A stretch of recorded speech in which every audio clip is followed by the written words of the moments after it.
PET atau program evaluasi and review teknik. Jadi di dalam PET ini adalah suatu metode atau pengembangan dari kemarin terkait dengan PCM.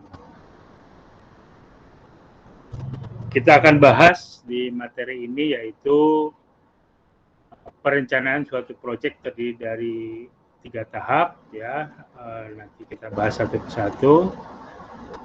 Terus kita juga sedikit bahas tentang Gantt. Terus nanti kembali lagi ke PET, pengertian PET, karakter PET, perakhiran waktunya, keterbatasan dan kelemahan diagram PET ya. Terus nanti kita juga bahas terkait dengan bagan jaringan, aturan diagram PET dan beberapa contoh diagram PET sampai ke pembahasan kelebihan dari PET. Seperti yang kita ketahui di tugas kemarin ya terkait dengan materi yang bisa kalian browsing, yang bisa kalian cari, Bapak batasin untuk 3 halaman maksimal agar lebih padat. Jadi pengelolaan proyek-proyek berskala besar yang berhasil memerlukan perencanaan, penjadwalan, dan pengkoordinasian yang hati-hati dari berbagai aktivitas yang berkaitan, ya, jadi yang ada hubungannya. Dikembangkan prosedur-prosedur formal yang didasarkan atas pengguna network atau jaringan dan teknik-teknik jaringannya. Ini adalah sebuah bagan atau diagram ya, prosedur yang paling utama dari teknik penjadwalan sebuah proyek. Dikenal sebagai PET ya, atau Program Evaluation and Review Teknik ya. Dan materi sebelumnya terkait dengan CPM. CPM itu apa? Critical Path Method. Yang diantaranya kedua terdapat perbedaan, namun kecenderungan pada dewasa ini adalah menggabungkan kedua pendekatan tersebut menjadi apa yang biasa dikenal dengan PET tipe sistem. Jadi penggabungan antara critical path method dan PET itu menjadi nama sebuah PET tipe sistem.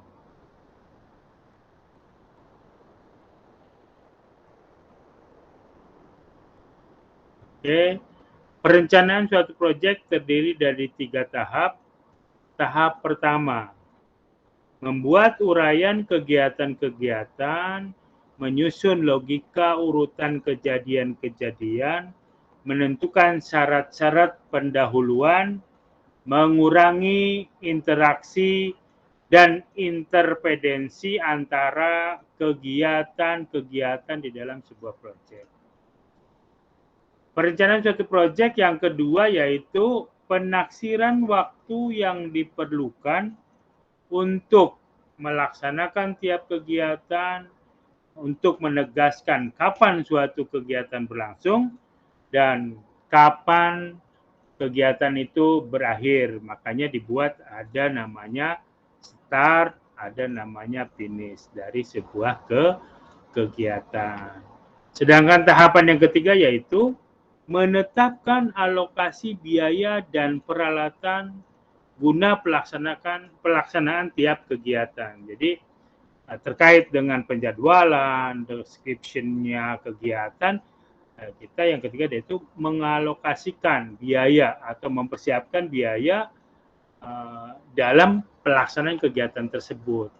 Nah, makanya di dalam sebuah proyek ada sebuah kegiatan atau kemungkinan terjadi apabila deadline sudah mendekat, maka perlu ada perubahan. Satu, ya, sering Bapak sampaikan ini, satu, bisa menambah jumlah jam kerja.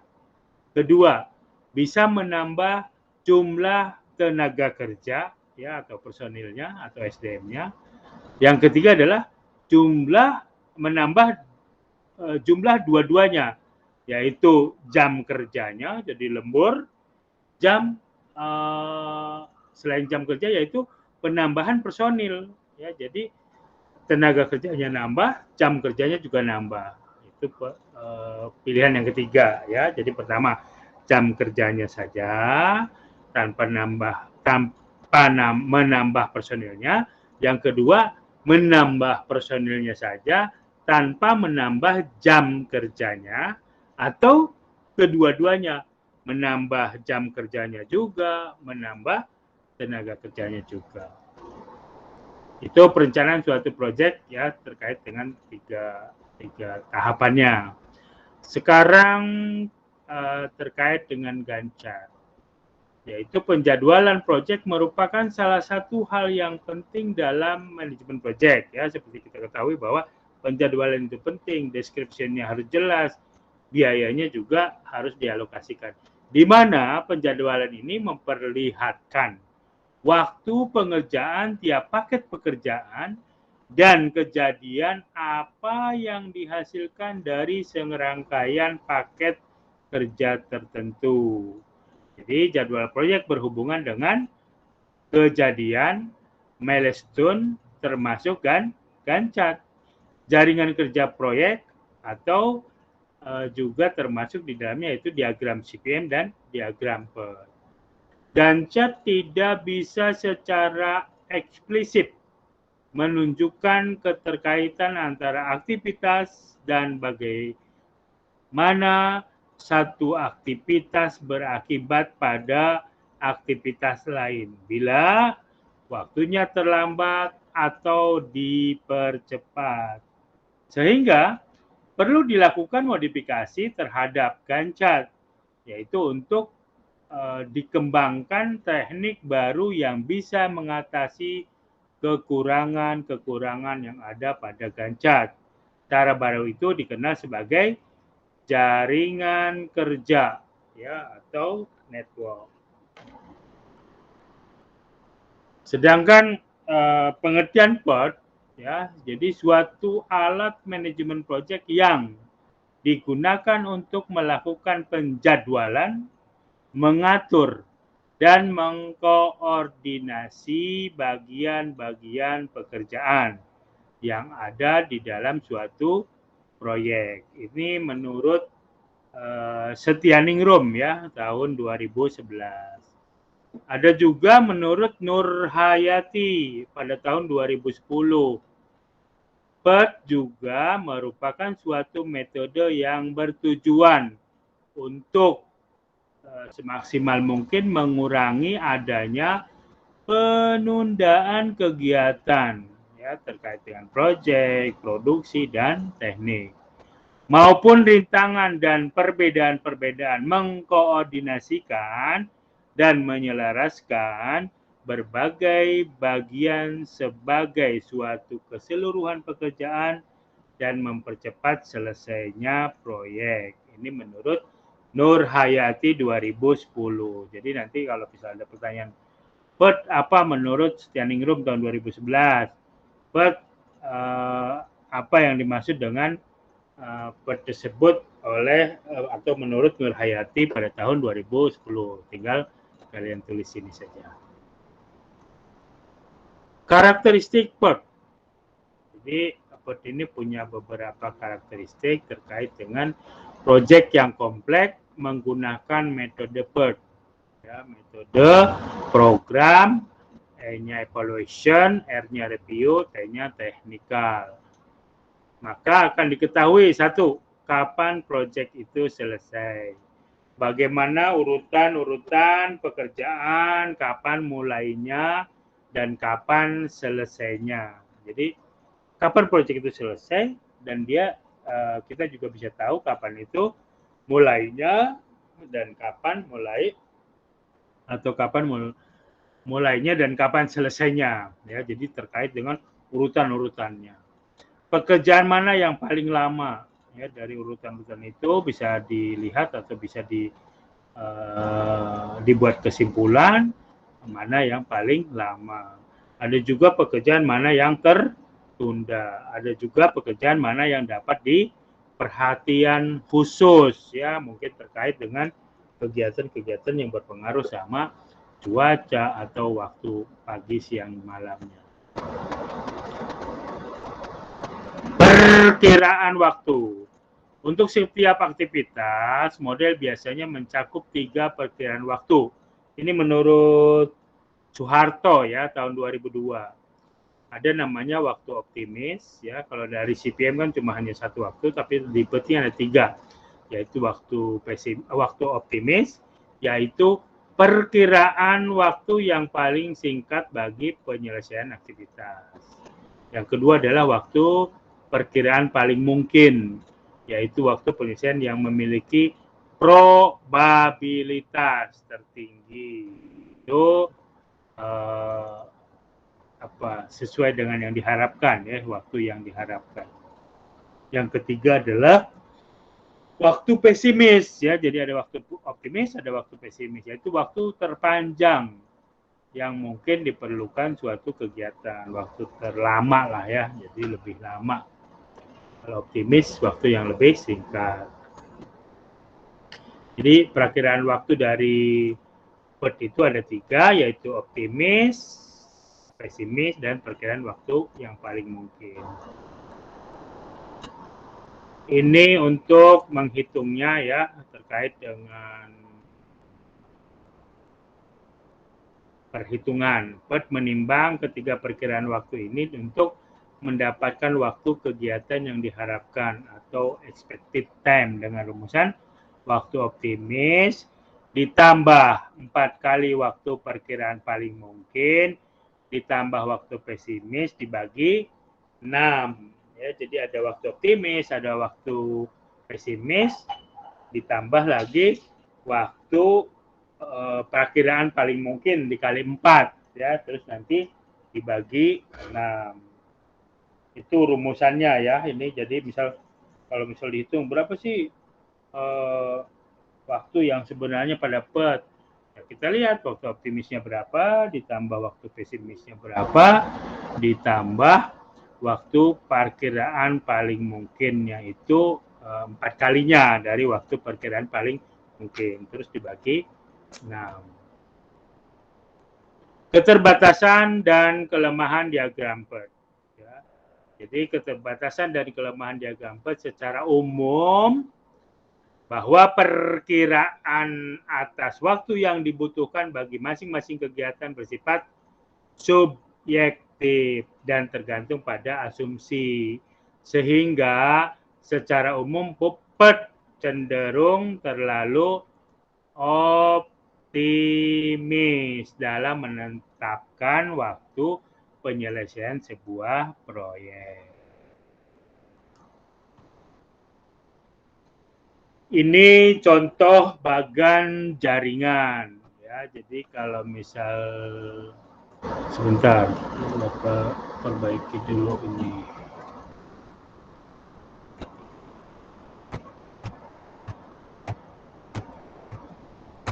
Mana tadi? Nah, ini gambar ini ini kan contoh, kecilin dulu deh. Oke. Ini bagan jaringan, ya. Jadi ada beberapa ketentuan, yaitu panah atau arrow, ya. Di sini yang digunakan untuk mewakili sebuah atau suatu kegiatan. Jadi S1 ketemu 2 ini adalah kegiatan A. Ini kegiatan B, ini kegiatan C, ini kegiatan D, kegiatan S, tembusnya ke sini. Simbol atau kode digunakan untuk mewakili suatu kejadian. Dari gambar ini bisa didapat keterangan kegiatan A dan B merupakan kegiatan pendahuluan, ya. Jadi bisa diartikan dalam sebuah tulisan bahwa kegiatan A dan kegiatan B adalah kegiatan pendahuluan. Kegiatan C dikerjakan setelah kegiatan A. Kegiatan D dikerjakan setelah kegiatan B. Kegiatan E dikerjakan setelah kegiatan C, ya. Dan D. Ini harus pakai dan nih. Jadi kegiatan E adalah kegiatan setelah kegiatan C dan setelah kegiatan D. Kegiatan A dan B merupakan kegiatan pendahuluan, ya, A dan B. Ini sebenarnya Bapak desain bisa diklik nih gambar ini, terus nanti masuk ke channel atau link terkait dengan hubungan dari gambar diagram ini. Ini bahkan, ya, jadi bisa dilihat sumbernya, ya.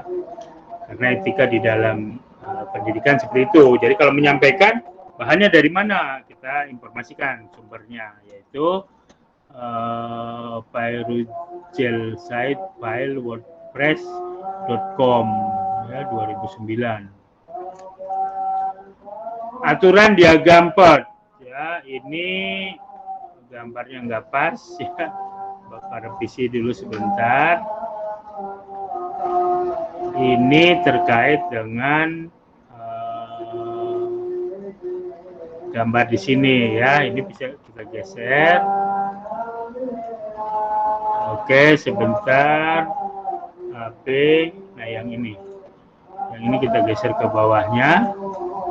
Ini juga geser ke bawahnya. Kita bisa save lagi, ya. Jadi biar lebih kalian melihatnya. Aturan diagram PERT, satu kegiatan hanya boleh diwakili satu anak panah, ya. Ini anak panahnya, nih arrow-nya. 1, 2, kegiatannya 1, ini dan B. Nah, ini disebut salah. Tidak ada dua kegiatan yang ditunjukkan oleh ekor kegiatan dan kepada kejadian yang sama. Ini kan misal kegiatan A, ekornya dari 1, kegiatan B, ini salah juga, ya. Yang benar seperti apa? Untuk mengatasi ke masalah seperti di atas, dibuat kegiatan dummy. Misal 1 ke 2 adalah kegiatan atau 1 ke 3 adalah kegiatan. Untuk meyakinkan hubungan urutan yang benar, maka buat daftar pertanyaan. Ya, contohnya yaitu kegiatan apa yang harus diselesaikan terlebih dahulu sebelum kegiatan ini dilakukan. Ya, seperti tadi dibilang bahwa kegiatan A, kegiatan B adalah permulaan. Kegiatan C dilakukan setelah kegiatan A. Kegiatan D setelah dilakukan kegiatan B. Kegiatan E dilakukan setelah C dan D. Ya, jadi di sini ada buatnya lebih mudah, ya. Kegiatan apa yang harus mengikuti kegiatan-kegiatan ini? Kegiatan apa yang harus dikerjakan serentak, seperti itu, ya. Ini ada juga namanya contoh diagram PERT. Misal kegiatan A, kegiatan B, kegiatan C ini bersamaan, berarti ada panah 2, 3, ya, ada 3. Kegiatan A mendahului kegiatan D, berarti setelah A adalah D. Kegiatan B mendahului kegiatan E, F, jadi setelah B itu E, F, dan G. Setelah C, G. Setelah D dan E mendahului kegiatan H dan J. Kegiatan F mendahului kegiatan J. Jadi habis F, J, habis G, J, seperti itu. Nih contohnya seperti ini, ya. Setelah B, ya, setelah A ada D, setelah B ada E, setelah B ada F, ya. Jadi EF didahului oleh B, B mendahului EF, C mendahului Oke, seperti itu, ya. Jadi nanti tinggal buat bagannya. Bagan jaringan. Jalur kritis. Jalur kritis adalah jalur yang menunjukkan kegiatan dari awal sampai dengan akhir kegiatan pada diagram jaringan. Ya, jalur kritis yaitu kegiatan atau kegiatan kritis yaitu kegiatan yang apabila ditunda akan mempengaruhi waktu penyelesaian proyek, ya, jadi molor istilah di dalam sebuah proyek. Ini contoh, ya, ada kegiatan A, estimasinya, ini contoh ya, A10, B8, C12. Nilai-nilai ini dimasukkan ke dalam diagram. Setelah itu estimasi hari, ini berdasarkan hari ya, bisa juga minggu, bisa juga bulan, bisa juga tahun, ya. Ini contoh estimasi hari. Nah, dari estimasi hari ini masukkan, misal contoh A, ini di sini kegiatannya A. Terlihat ya di gambar ya, yang Bapak ada mana. Jadi A10, B8, ini tinggal di plot, tinggal ditempel-tempelin ya nilai-nilainya, tinggal dimasuk-masukkan ke sini. Ini ada lagi namanya jalur. Jalurnya bisa kita lihat tuh dari keterangan ini ya. Ini ada A10. Jadi kita buat jalurnya apa dulu. Setelah jalurnya dapat, contoh jalur ADH, jalur ADJ, jalur BEH, jalur BEJ, jalur BFI, jalur BGJ. Ada juga jalur CGJ. Dari nilai jalur-jalur ini dimasukkan nilainya. A10, D22, H8 dijumlah jadi 40. Ya, 10, 22, 15 jadi 47. Terus sama ya. Jalur kritis adalah jalur yang paling lama nih. Bisa dilihat nilainya. 8, 27, 15. Jadi 27, 30 sama 8, 40 harusnya ya. 20, 30, 40, ya 50, sorry. Ini jalur yang kritis. Kita bahas terkait dengan algoritma untuk jalur kritis. Algoritmanya seperti apa? Algoritma jalur kritis yaitu untuk menentukan jalur kritis dilakukan dengan menghitung waktu mulai tercepat atau earliest start time untuk masing-masing kegiatan yang waktu selesai terlama atau latest finish time. Ini contohnya IS ya, ada LF. Ini waktu mulai tercepat. Ini nomor identifikasi nih di sini. Misal 1, 2 ya. Jadi nanti titiknya itu dimasukin. Oke, langsung bagan jaringan ya. Ini sama seperti yang tadi. A10, D22 dimasuk-masukkan. Jadi ada jalur namanya ADH, ada BEH, ada CGJ, ada BFI ya, itu jalur-jalurnya. Ada juga terkait dengan slack ya, yaitu menunjukkan waktu kegiatan yang dapat ditunda tanpa mempengaruhi total waktu persediaan dari seluruh proyek. Dari waktu dari seluruh proyek. Tadi ada teman-teman dari BAK monitor, sudah keluar lagi ya. Oke. Lanjut terkait dengan untuk menghitung besarnya slack masih diperlukan 2 buah waktu lainnya yang berhubungan dengan masing-masing kegiatan, yaitu waktu mulai terlama dan waktu selesai tercepat atau earliest finish time, itu biasa disingkat EF. Berikutnya contoh ya, contoh lagi kegiatan waktu IS, LS, YF ya, seperti tadi itu tinggal masuk-masukin aja nanti kelihatan nilai seleknya berapa. Kelebihan PERT, ya. PERT memiliki asumsi bahwa proyek yang akan dilaksanakan adalah baru. Tidak ada contoh sebelumnya.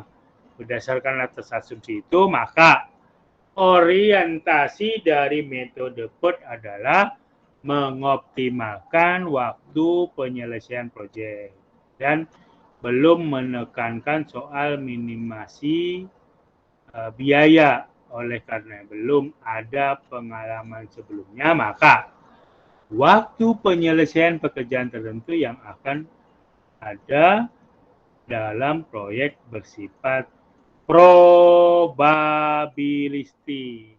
Ya, jadi itu kelebihan PERT.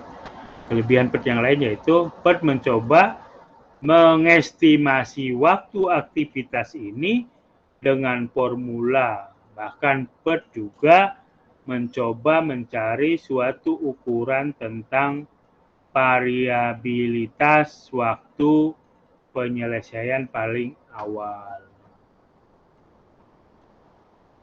Ini kelebihan PERT yang keempat, yaitu dapat bekerja dengan ketidakpastian melalui penggunaan waktu probabilitas, ya. Atau di sini ada Ma'arif, Samsul, Muhammad, dan Tanjung Hendi 2003. Bila waktu kegiatan individual acak, maka waktu proyek juga akan acak.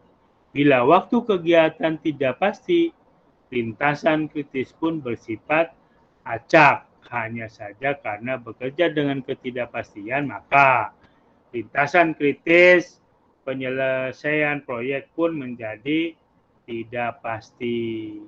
Inilah gambaran dari metode PERT, yaitu risiko ketidakpastian.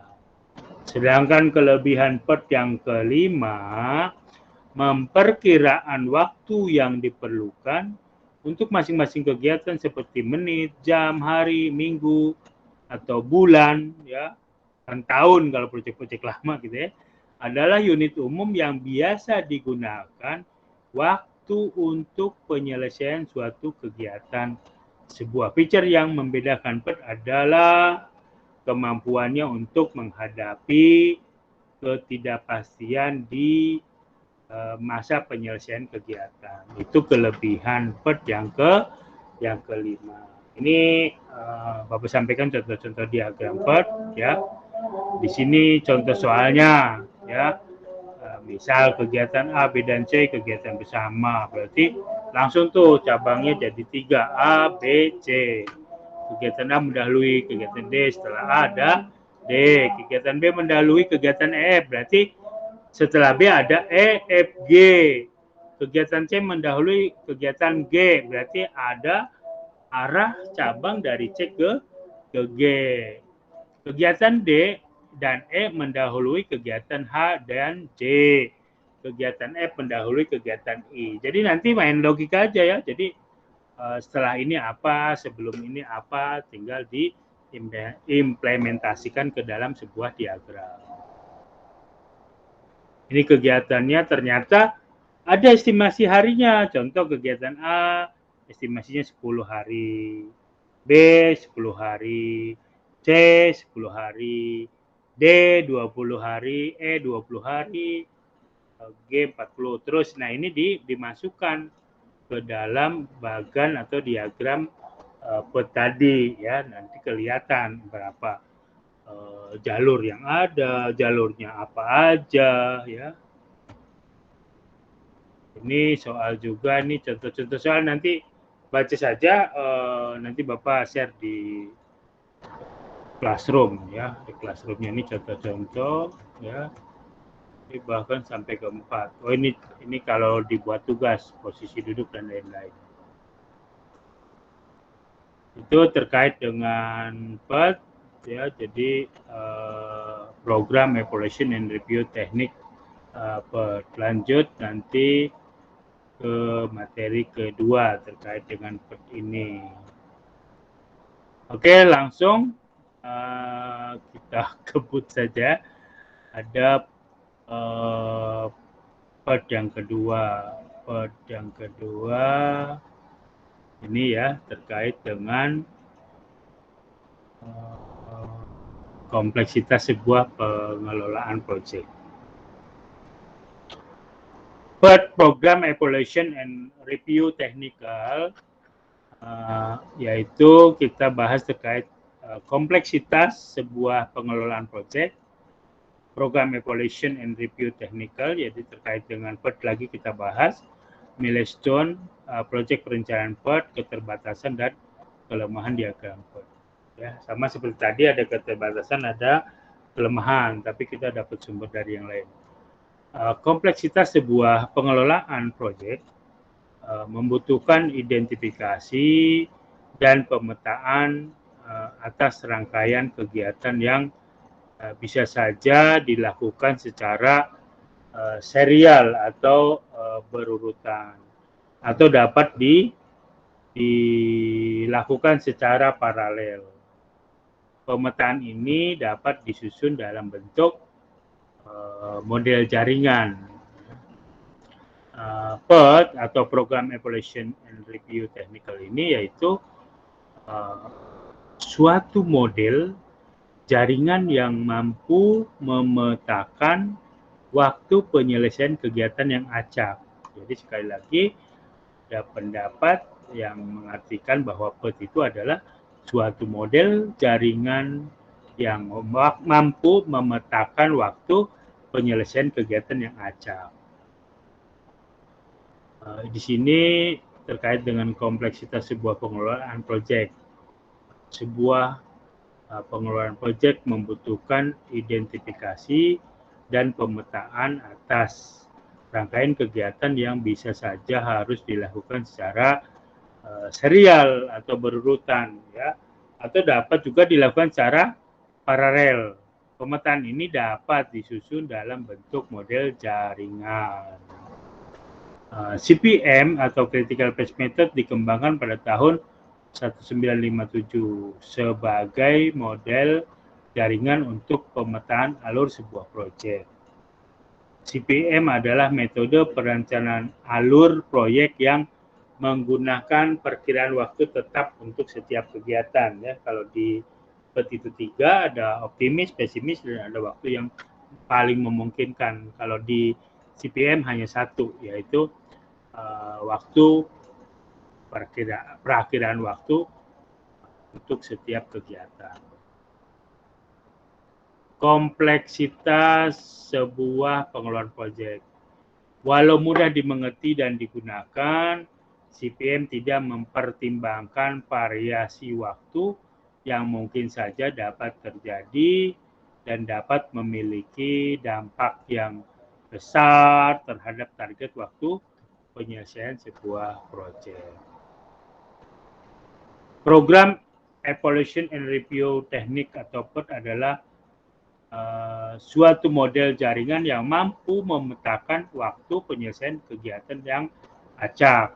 PERT dikembangkan pada tahun 1950-an untuk proyek US Navy Polaris yang memiliki ribuan kontraktor. PERT dikembangkan agar tercipta ruang potensi untuk pengurangan waktu dan biaya yang diperlukan untuk penyelesaian proyek. Ya. Dalam pengelolaan proyek, sebuah aktivitas adalah kegiatan yang harus dikerjakan dan sebuah event atau acara merupakan tahapan penyelesaian dari satu atau lebih kegiatan. Sebelum sebuah kegiatan dapat dimulai, semua kegiatan yang menjadi prasyarat bagi kegiatan tersebut harus sudah terselesaikan. Diagram PERT memiliki dua komponen utama.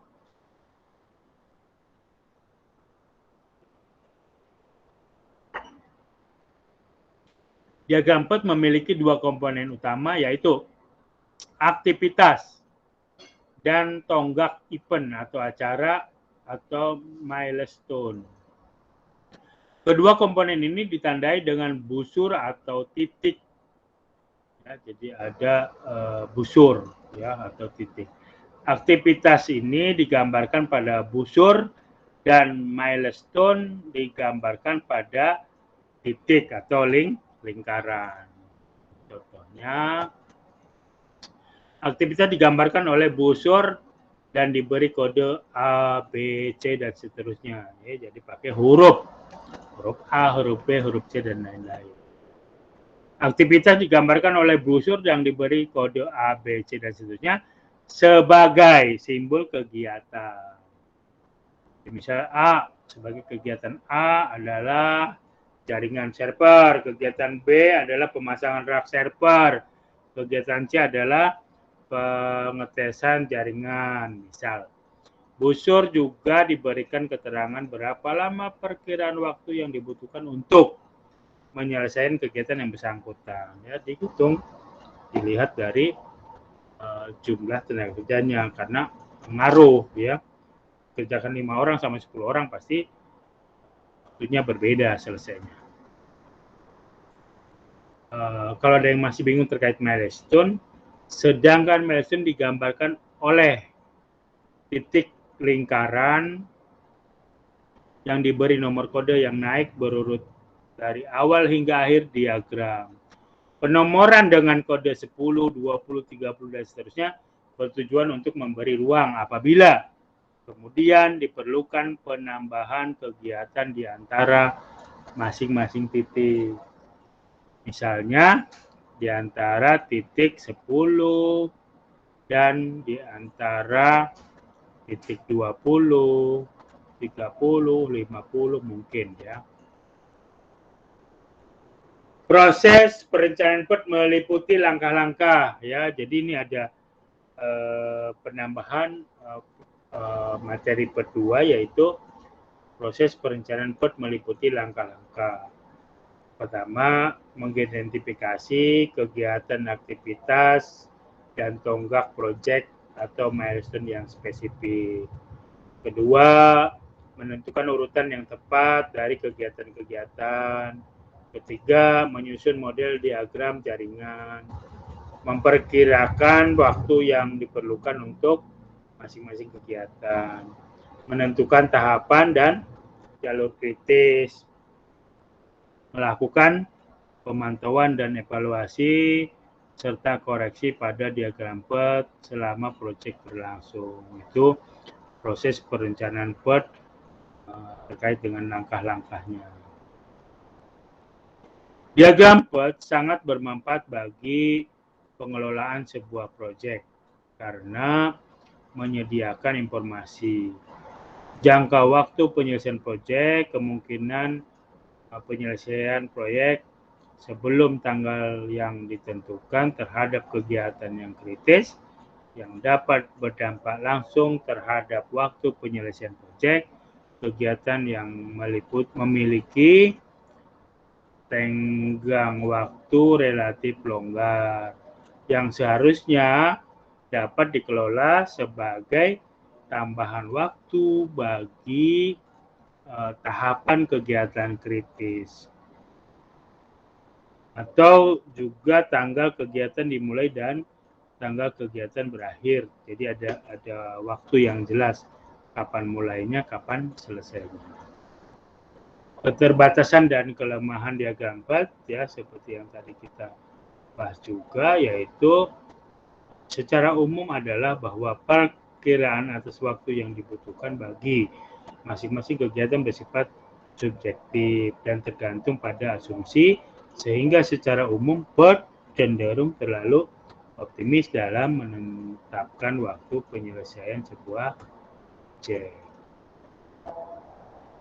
Oke, terima kasih. Itu materi yang bisa disampaikan terkait dengan PERT ya. Ada PERT pertama, ada PERT kedua ya. Paling utama adalah di dalam sebuah metode PERT ini punya 3 waktu. Jadi waktu optimis, waktu pesimis, dan waktu kemungkinan terjadi ya. Jadi ada 3 waktu kemungkinan terjadi. Oke, terima kasih. Wabillahi taufiq wal hidayah. Wassalamualaikum warahmatullahi wabarakatuh. Waalaikumsalam warahmatullahi wabarakatuh. Terima kasih, Pak.